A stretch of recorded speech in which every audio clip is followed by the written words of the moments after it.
impactos na campanha eleitoral à presidência dos Estados Unidos. Bem, Kamala Harris vimos agora elogiando o legado de Joe Biden. Ela é apontada como favorita dentro do Partido Democrata. Ela seria uma candidata mais competitiva do que Joe Biden?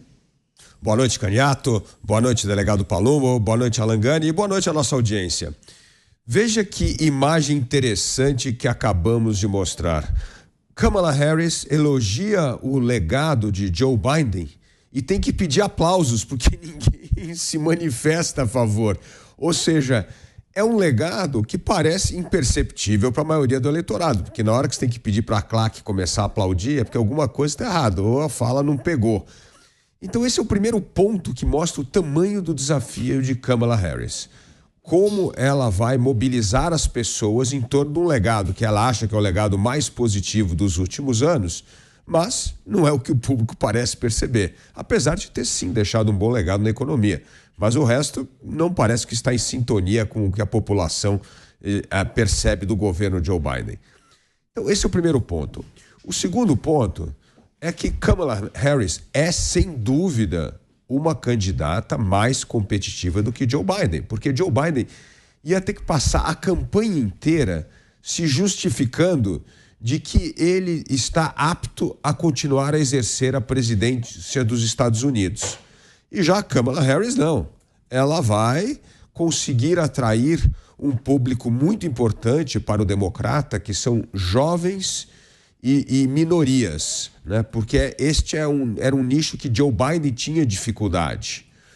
Mas não há dúvida que é sim uma competição dura. Ela tem pouco tempo para unir o partido, pouco tempo para apresentar as suas propostas e pouco tempo para começar a virar a cabeça desse eleitorado que, numa eleição polarizada, na verdade, vai escolher o seu candidato à presidência da República, Caniato, muito mais se você gosta ou repudia o outro candidato. Então, não é nem quem é muito Kamala Harris ou quem que é o Donald Trump, é quem que eu não quero na Casa Branca. Então, eu não quero os democratas, eu vou votar no Donald Trump e negligenciar algumas coisas da história do Trump. Ou não, eu não quero os republicanos, vou votar na Kamala Harris e vou simplesmente esquecer algumas coisas que eu não gosto do Partido Democrata. Este é o momento da eleição nos Estados Unidos hoje. Mas Kamala Harris começa muito bem, com o endosso de algumas figuras importantes do Partido Democrata e levantando dinheiro. Nas primeiras 24 horas, ela já levantou aí mais de 80 milhões de dólares. E ela, por ser da chapa de Joe Biden, herda os 90 milhões de dólares que haviam sido suspensos da campanha de Joe Biden e agora entra na campanha dela. Então ela larga com muita margem à frente dos outros. E a coisa, Caniato, que o Partido Democrata mais quer é logo virar a página, ter um candidato à presidência da República para poder se dedicar às outras eleições, as eleições para o Congresso americano e para os governos. Sem dúvida alguma, vários elementos que acabam colocando Kamala Harris à frente dos outros postulantes a esse cargo dentro do Partido Democrata para concorrer com Donald Trump nas eleições presidenciais. Delegado Palumbo também com a gente vai trazer suas impressões e reflexões sobre esse momento da campanha eleitoral norte-americana, as consequências da desistência de Joe Biden de concorrer à reeleição e Kamala Harris apontada como a favorita. Vários indícios de que ela provavelmente será a candidata do Partido Democrata. Precisamos nos atentar com o prazo às várias manifestações favoráveis ao nome dela, mas tem essa questão monetária que pesa muito, né, delegado Palumbo? Tudo indica que sim, né? Uma boa noite, Caniato, Dávila, Alan Gani, sempre um prazer, e a nossa audiência. Olha, chega um momento da nossa vida que nós temos que tirar nosso chapéu e ir para casa. Ele não tinha a mínima condição, Biden, de ir num debate. Infelizmente, ele está senil, errando nomes, cometendo gafes o tempo todo, errando, inclusive, a entrada do avião. Não tinha condição.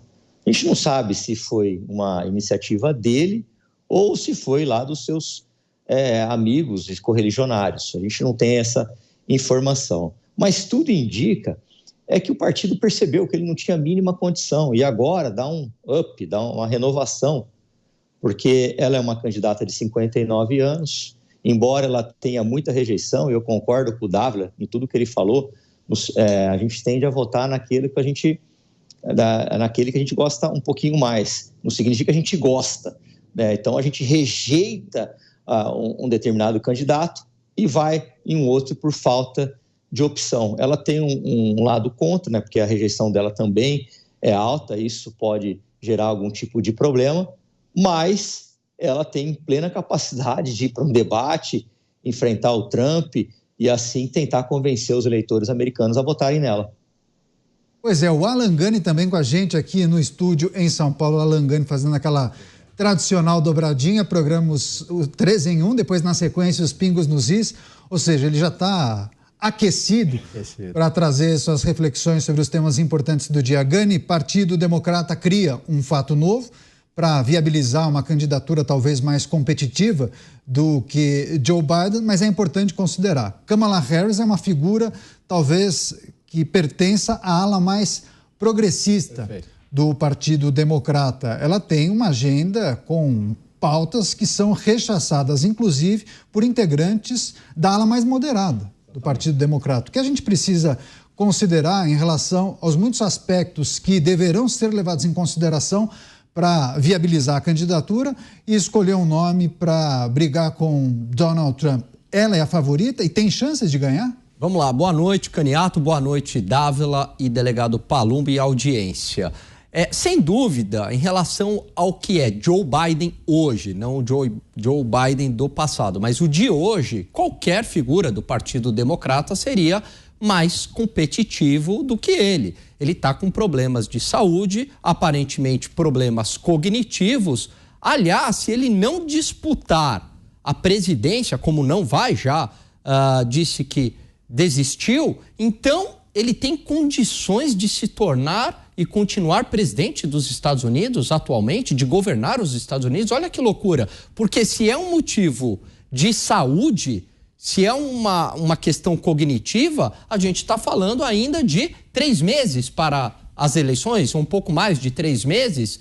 E aí, ele com problemas cognitivos continuaria tocando o país? Esse é um primeiro ponto. O país, os Estados Unidos, está sem interlocutor internacional. Né? Vamos pensar ali nos países que realmente mandam, né? Que tem relevância na geopolítica mundial, Rússia, China, Índia e tal. Eles falam com quem? Eles vão falar com o Biden? Eles vão tratar de assuntos cruciais com o Joe Biden? Então, esse é o primeiro ponto. Segundo ponto, em relação a Kamala Harris. Nas eleições lá atrás, nas primárias com os democratas, ela desistiu porque ela era muito ruim, ela não era competitiva com o Joe Biden à época, não empolgava, membros do Partido Democrata não gostavam dela.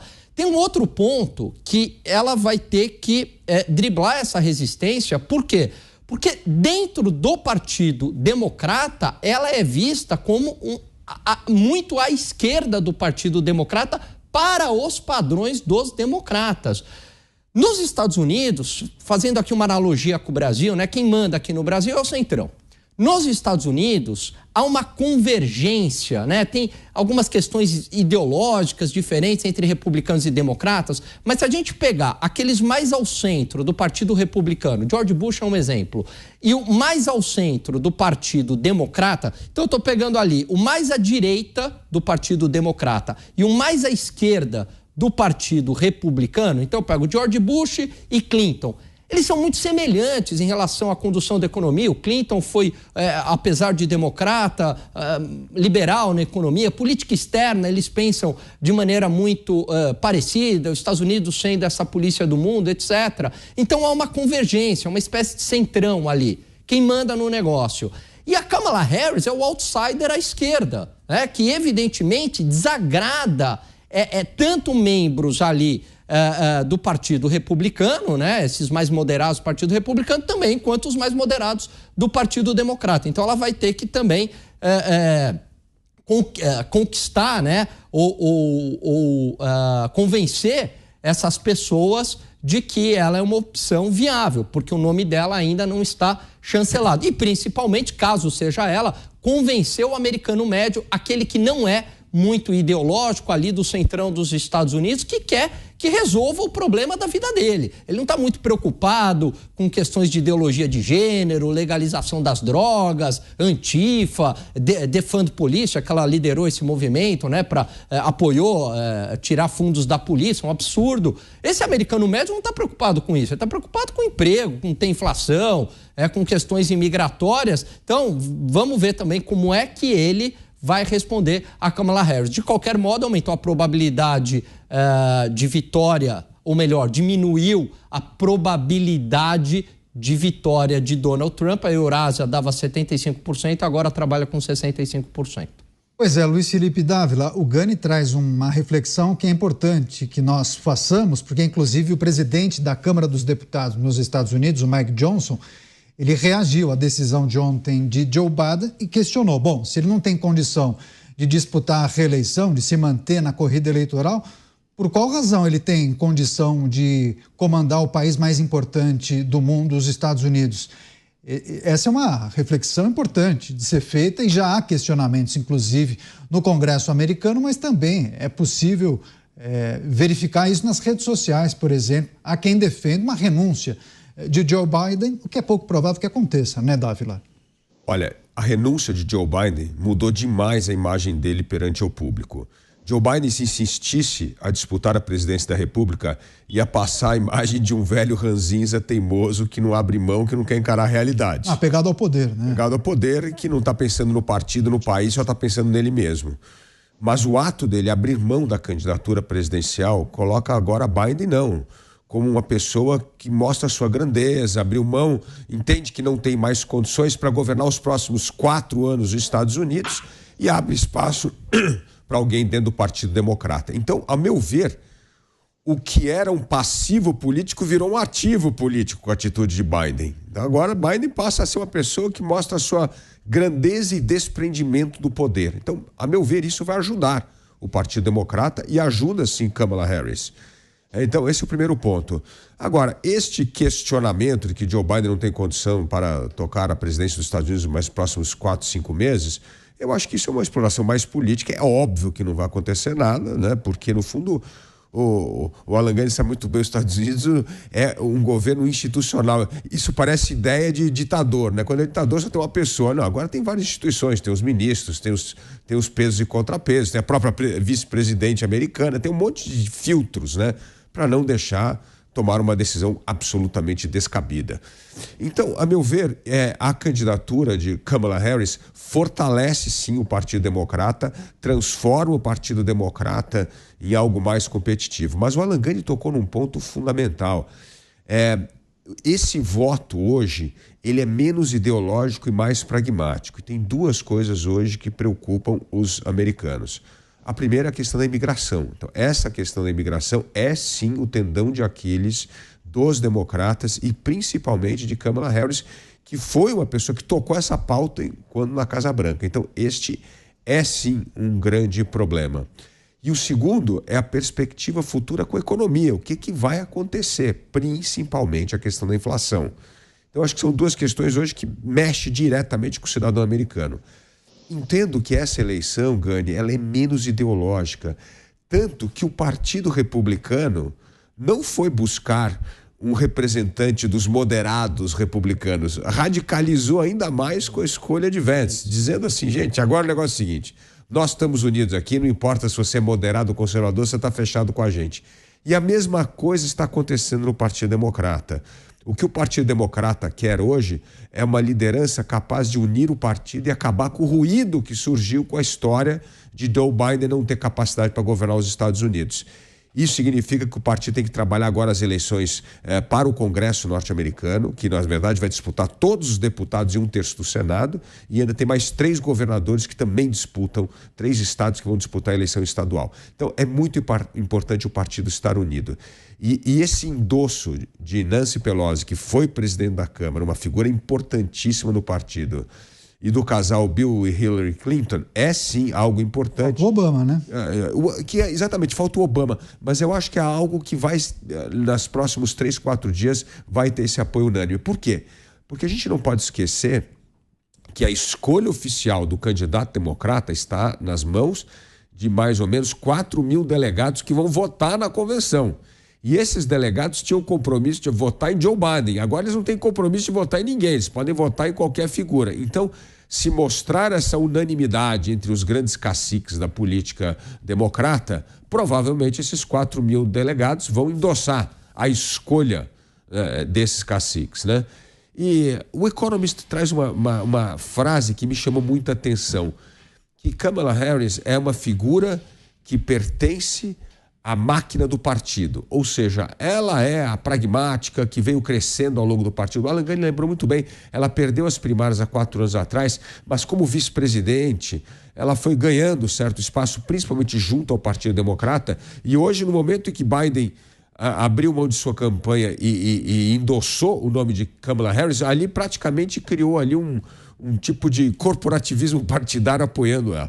Por que isso é importante? Porque quem é que tem capacidade de levantar rapidamente recursos? E ela conseguiu, nessas últimas 24 horas, já levantar 80 milhões de dólares, o que é algo importante. Então, a meu ver, esta é uma eleição plebiscitária, que essa questão ideológica vai ser secundária. No fundo eu não tolero Kamala Harris, vou votar em Trump, não importa o quê, ou eu não gosto do Trump e vou votar na Kamala Harris porque é a única opção que sobrou na mesa. Então, é uma eleição muito complicada. E por isso que pesquisas eleitorais erram muito, porque é o swing vote, esse voto volátil, independente que chama, na verdade vai ser definido praticamente na última hora da eleição. Então, é difícil acertar em eleições muito polarizadas para que lado o vento vai soprar e vai convencer o eleitor na reta final a votar num candidato ou outro. Mas certamente com Kamala Harris, o Partido Democrata torna-se mais competitivo nessa eleição presidencial.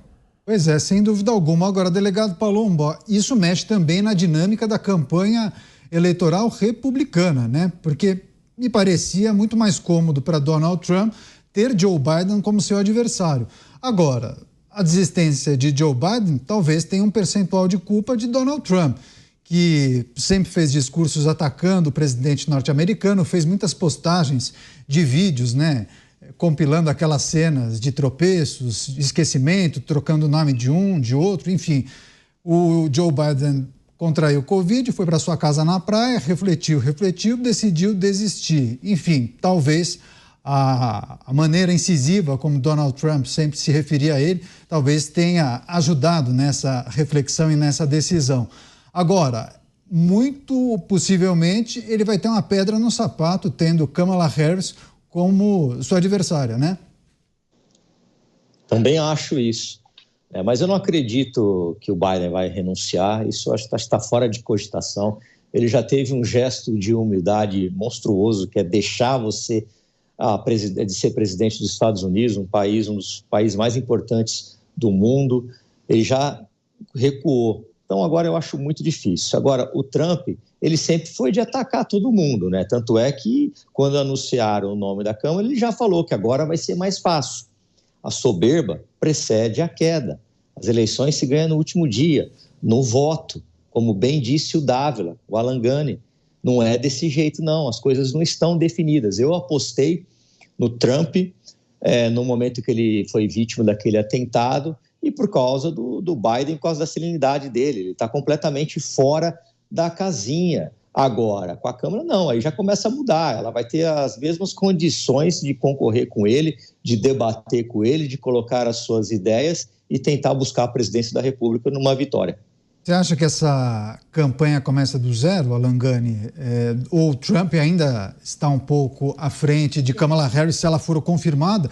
E um outro aspecto que a gente precisa tratar, queria que você também refletisse sobre a mudança na estratégia da campanha republicana, que parecia muito confortável com as gafes e os erros de Joe Biden.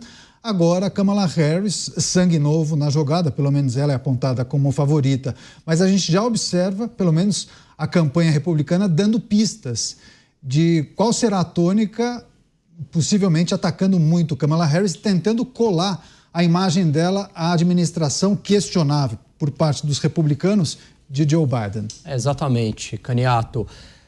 Eu acho que o Trump continua como favorito, diminuiu, evidentemente, o favoritismo por parte de Trump, porque agora você tem uma pessoa que está com saúde, né? Que tem condições competitivas diferente de Joe Biden, né? Que causava ali uma grande desconfiança, um grande medo, principalmente nesse eleitor não ideológico. Fala, pô, peraí, ele tem condições de governar os Estados Unidos? Então, nesse sentido, ela se torna mais competitiva. Agora, o Trump ele vem de uma crescente, ele foi um nome escolhido pelo Partido Republicano, diferentemente do passado, que havia muita resistência em relação ao nome dele, hoje há mais consenso dentro do Partido Republicano. Teve o atentado também, que a gente sabe que isso acaba mexendo também com o eleitor, e a Kamala Harris também tem as suas fragilidades, por isso que Trump ainda continua favorito. Quais são essas fragilidades a serem exploradas? Por exemplo, ela defende aumento de imposto, de superimposto. Só para ter uma ideia, a Kamala Harris seria uma espécie de PSOL na presidência dos Estados Unidos. Tão à esquerda, sim? Tão à esquerda. Ela é muito à esquerda. Então, ela defende que a polícia não tenha fundos. Em relação lá ao que aconteceu quando literalmente colocaram fogo nos Estados Unidos, né, após aquela lamentável morte do Floyd lá pela agressividade do policial, usaram aquele momento e aí grupos como Antifa e Black Lives Matter tocaram fogo nos Estados Unidos. Muitos foram presos, a Kamala Harris foi a favor da soltura dessas pessoas e se silenciou absolutamente em relação ao movimento terrorista dos Antifas. Ficou quietinha. Não só isso, como defendeu que a polícia não tivesse dinheiro, que tirasse todo o dinheiro da polícia. Isso, para os padrões norte-americanos, é muito grave. Sem contar as gafes em política externa. Só para citar uma, no auge da guerra ali entre Rússia e Ucrânia, ela me solta a seguinte pérola: vamos defender que a Ucrânia tenha armamento nuclear. Se acabou de dar de bandeja para o Putin, mas de bandeja, assim, a justificativa que o Putin gostaria para, né, passar o trator na Ucrânia. Porque é claro que o Putin jamais vai permitir, no mundo real, que a Ucrânia tenha arma nuclear, né? Se isso acontecer, é o fim da humanidade. Então, assim, do ponto de vista geopolítico também, ela comete muitas gafes. No Vietnã, ela visitou o Vietnã, e aí era uma homenagem à resistência do Vietnã contra a invasão norte-americana, a guerra norte-americana. Ela entendeu que aquilo era uma celebração. Falou, nossa, o Vietnã e Estados Unidos unidos. Ela não tem ideia do que ela estava falando, né? E gerou um constrangimento internacional. Então, evidentemente que vão explorar todo esse lado dela, muito mais progressista, muito mais à esquerda, para colocar medo neste eleitor menos ideológico dos Estados Unidos. Ela fez a visita também a uma clínica de aborto, me lembro que foi muito criticada por isso.